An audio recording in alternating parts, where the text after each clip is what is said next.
টিভিতে দেখলাম, হায়দ্রাবাদ দেখলাম, মুম্বাইও দেখলাম, কালকে 5 জন লোক আছে, লোক দেখছে মেসি এসছে, তাকে সম্মানিত করা হচ্ছে। পশ্চিমবাংলায় যখন হচ্ছে 500 লোক কেন তাকে ঘিরে আছে? যারা পয়সা দিয়ে এলো তাদের দেখারই সুযোগ নেই, কাছে যাওয়া তো ছেড়ে দিন।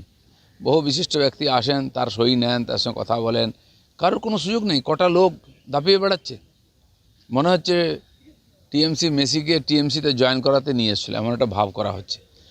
এই যে হ্যাংলামি, পশ্চিমবাংলার রাজনীতির যে এই পতন, এটা টিএমসি হাত ধরেই হয়েছে, যে সম্পূর্ণ দায়িত্ব সেন তাদেরই আছে। মেসি আগেও এসছেন, অনেক একাধিক এরকম বিশ্ববরেণ্য ব্যক্তি কলকাতায় এসছেন, লোকেরা সম্মান দিয়েছে, তাদের প্রোগ্রাম দেখেছে, খেলা দেখেছে। এখন তো হয়নি এরকম। উনি নিয়ে এসছেন বলে উনি দোষী নন, উনি এনেছেন, লোকে সুযোগ পেয়েছে দেখার। কিন্তু ওনারও দায়িত্ব আছে সুশৃঙ্খলভাবে অনুষ্ঠান করা, এবং সরকারের পুরো দায়িত্ব ছিল।